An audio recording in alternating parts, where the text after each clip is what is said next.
Sebastián Acosta Checa es licenciado en actuaría por la Facultad de Ciencias de la UNAM. Financió y fundó una startup de alta tecnología enfocada en software y gestión de riesgos, Intelligent Seller. Se ha desempeñado también como asesor y consultor de empresas mexicanas y extranjeras. Participó durante 2017 y 2018 en el desarrollo de la conocida Ley Fintech, la que conocemos como Ley Fintech, donde tuvo una destacada participación. Esto, entre otros logros que ha conseguido, y esa es la razón por la cual fue invitado a este foro. Le damos la bienvenida, por favor, y agradecemos que esté aquí. Buenos días. Efectivamente, yo soy Sebastián Acosta. Yo represento a ISBIT, que es una plataforma para custodiar criptomonedas, hacer transferencias de criptomonedas y compraventa. Manejamos diversas criptomonedas como Bitcoin, Litecoin, Dogecoin, Binance Chain, Dogecoin y otras. Ahora, yo creo que estamos en un momento que es crítico para la humanidad, el inicio de una tercera guerra mundial que va a ser crítico el frente de batalla digital. Ese es el punto clave, medular de cualquier economía, de cualquier nación. Y ustedes lo vieron, cuando inició la guerra con Ucrania, lo primero que fue comprometido fue el sistema financiero. Lo primero que dejó de funcionar para los ucranianos fueron sus bancos, ¿no? Antes de que cayeran las bombas, ya los habían hackeado, y había muchos, pero también para el otro lado, ¿no? A mí no me importa de qué lado estén. Para los rusos también dejó de funcionar el sistema de pago SWIFT, les congelaron sus reservas internacionales. Entonces, nosotros podemos pensar, pero nosotros estamos muy lejos de una situación así. Y no, el mundo es, todo está conectado a Internet, todo está vulnerable a un ataque. Y no estamos lejanos. Por ejemplo, hace poco, 2018, el SPEI fue vulnerado, ¿no? Los bancos reconocieron que se retiraron 350 millones de pesos en pocos días y la banca dejó de operar el SPEI. No podías mandar transacciones porque tardaban días en llegar, no 7 segundos. Y ahora nos hablan de las virtudes de que migremos toda nuestra economía a CODI y que tengamos un sistema centralizado donde hagamos todas nuestras transacciones. Yo me pregunto, los que piensan esto, ¿en qué mundo viven? Verdaderamente son personas muy poco informadas de ciberseguridad. No se dan cuenta del peligro de centralizar de esa manera nuestras transacciones financieras. Porque el día que esa infraestructura sea vulnerada, porque es un sistema centralizado, cuando digo centralizado es que los servidores o los nodos encargados de validar las transacciones, de checar su integridad, que no haya operaciones que vayan en contra de las reglas del sistema, ¿no? Por ejemplo, crear dinero de la nada o asignarlo de manera discrecional a un agente que no le corresponde, todo eso no debe ocurrir. Bueno, ha ocurrido de manera repetida, porque nuestros sistemas actuales están centralizados y están utilizando tecnología inventada en los años 70, ¿no? Los cores bancarios, muchas instituciones y bancos centrales. Entonces, esto nos lleva a enfrentarnos a la necesidad, a reconocer la importancia de que necesitamos infraestructura financiera que sea altamente descentralizada, que no tenga un único punto de fallo que pueda ser vulnerado por actores políticos, por hackers, por riesgos externos o internos de cualquier país, ¿no? Un sistema que sea altamente resiliente. Entonces, esa es la característica central, yo diría, de las principales monedas criptográficas que están basados en una base de datos distribuida que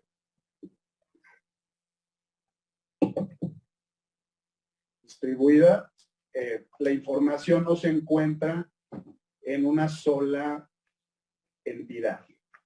Entonces, ese es el aspecto más importante. Hay diferentes grados de descentralización.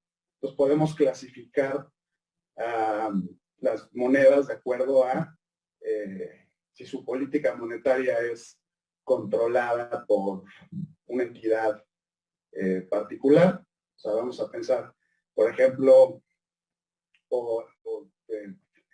Ripple, ¿no? O las monedas centrales emitidas por las monedas los activos virtuales emitidos por bancos centrales. Tienes la posibilidad de que la transferencia de criptomonedas, el proceso de validar transacciones no esté centralizado, pero la emisión sí. O puedes tener una situación donde la emisión de criptomonedas también sea un proceso descentralizado. Ahí tienes el caso de Bitcoin. Entonces, el tema de la política monetaria es algo que va a diferenciar a una moneda de otra.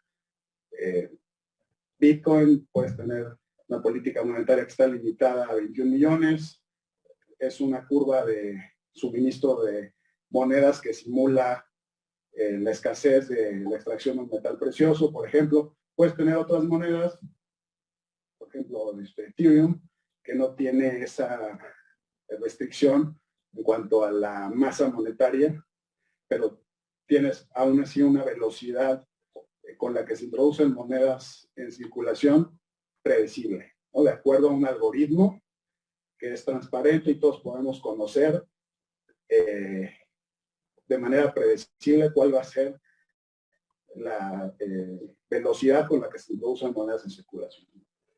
Ese sería un elemento. Otro elemento de las criptomonedas que hay que analizar es el tipo de algoritmo de consenso. Cuando yo hablo de que tenemos una base de datos distribuida, significa que tenemos una red de nodos o agentes que participan y que regulan o mantienen la integridad de esta base de datos de transacciones financieras o contratos. Contratos que pueden representar actividad económica, ¿no? Entonces, estos actores en una red, por ejemplo, el caso de la red de Bitcoin son alrededor de 20,000 nodos. Tienen que coordinarse, es decir, estar de acuerdo sobre el estado de la base de datos, ¿no? O sea, y ese es un problema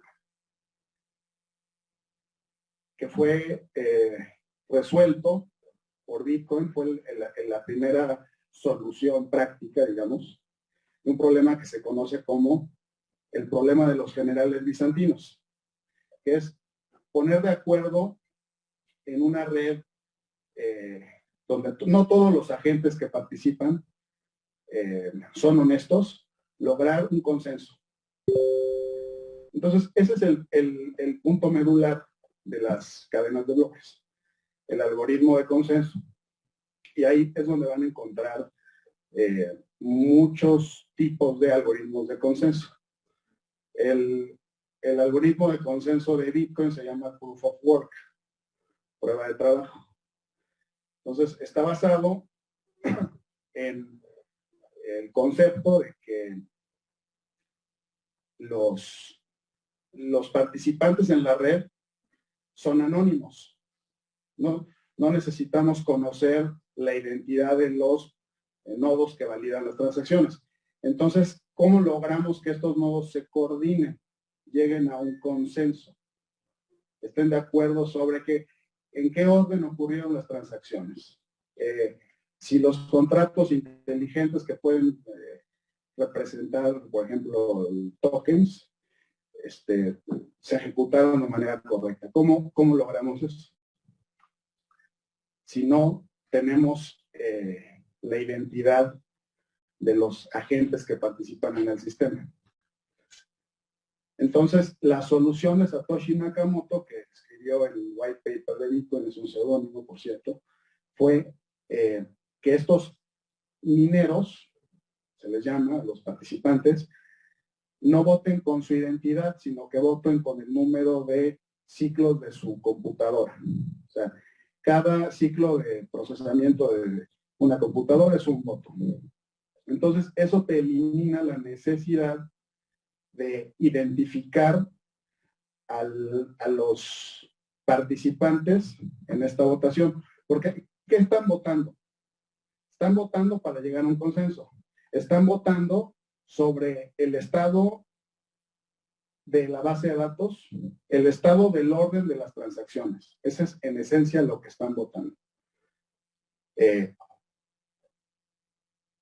Y de manera sin recurrir a una entidad central.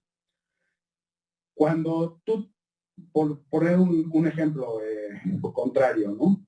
¿Cómo funciona el SPAY? ¿Cómo funciona la red de Visa o Prosa o Mastercard? Tienes una sola entidad que recibe las transacciones enviadas por los participantes en esta red de pagos, que firman sus transacciones con un certificado, con un esquema de Public Key Infrastructure, una llave privada, y mandan sus transacciones y le ponen una fecha de tiempo, ¿no? Entonces, la autoridad central, vamos a pensar en el SPAY, decide el orden en el que llegan las transacciones, ¿no? Entonces, si yo tengo $1,000,000 en mi cuenta, vamos a pensar, un participante del SPAY va al norte, ¿no? Y manda una transacción y segundos después manda otra, ¿no?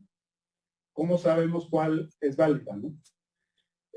Cuando la cuenta ya no tiene saldo. Entonces, ese es el rol de la autoridad central. ¿Cómo logras esto sin una autoridad central? De nuevo, con un algoritmo de prueba de trabajo. Entonces,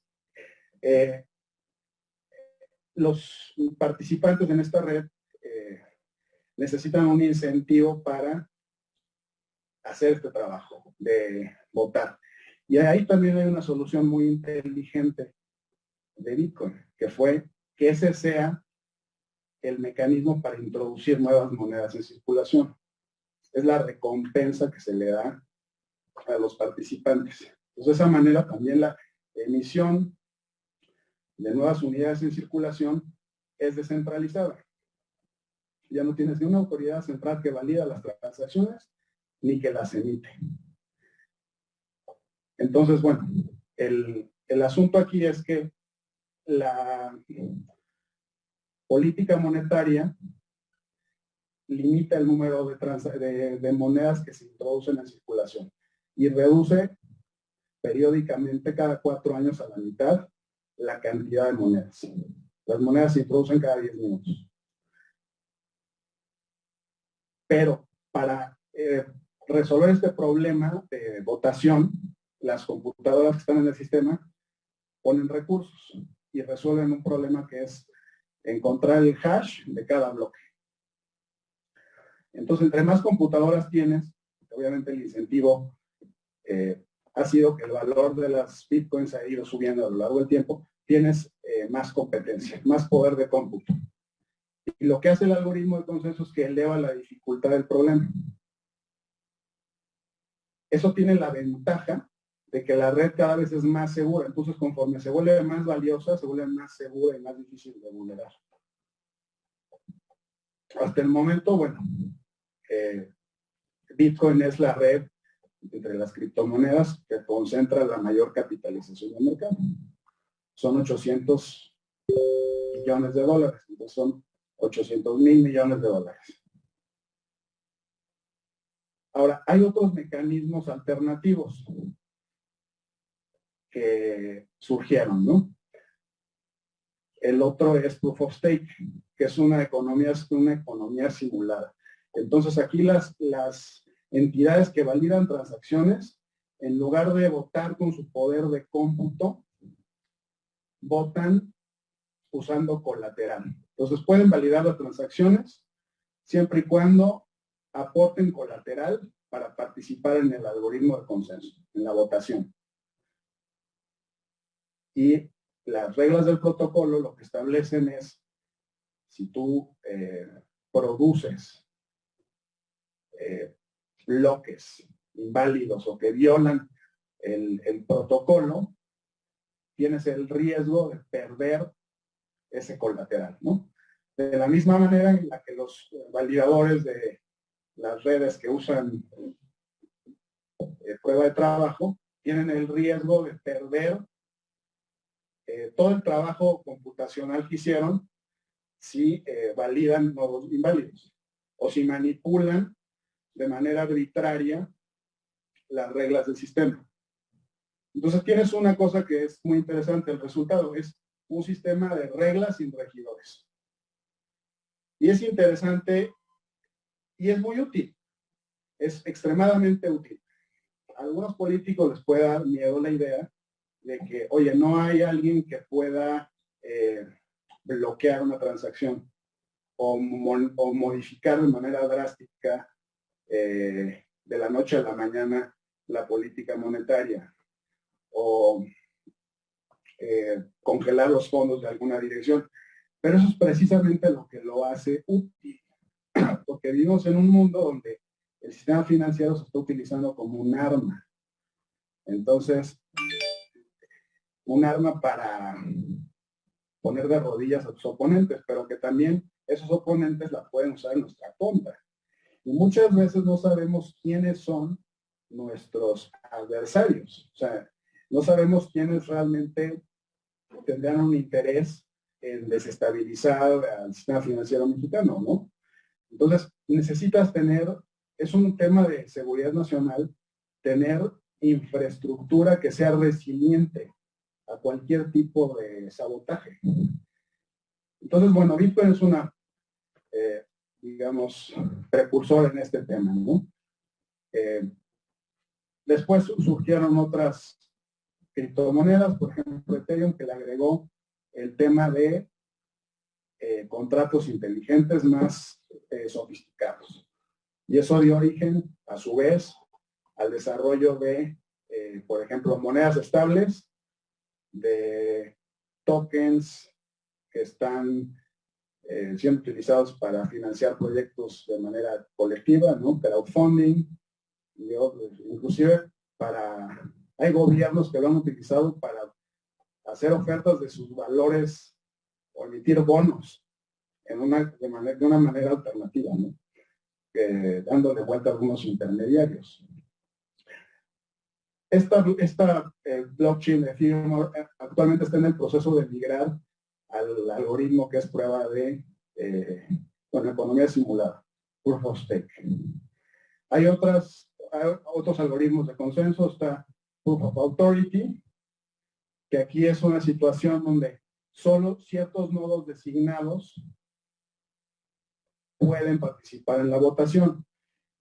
Y de nuevo, esto es un tema de compromisos de ingeniería, porque eso te permite a veces lograr un throughput, un número de transacciones por segundo más alto. Pues se pudiera pensar como una solución muy escalable. Es el caso de Binance Smart Chain. Tienes 21 nodos que son elegidos y van cambiando, de hecho, y son los únicos que pueden votar en el algoritmo de consenso. Ahora, los críticos dicen, eso es un problema porque está más centralizado el sistema, ¿no? Pero aún así es un blanco móvil, porque los que tienen la capacidad de representar, digamos, a la comunidad van cambiando, ¿no? Y no pueden quedarse con ese cargo, digamos. Entonces, bueno, Hay varias soluciones de escalabilidad planteadas, esa es una de ellas, pero hay cadenas de bloques que han sostenido, por ejemplo, el caso de Bitcoin, la importancia de la descentralización absoluta de la red, ¿no? Entonces, por ejemplo, tienes situaciones donde eso implica que el tamaño de los bloques sea de determinado tamaño. Entonces, por ejemplo, Bitcoin, el tamaño de los bloques está limitado. Y para que tú metas una transacción, tienes que pagar una comisión. Porque de acuerdo al valor monetario de esa comisión, las transacciones se van a poner en cola. Y eso ha limitado que el tamaño de la cadena de bloques actualmente es menos de 1 tera. Entonces, cualquiera con una laptop puede descargar la cadena completa y validar transacciones de manera independiente. Tienes otras monedas, caso de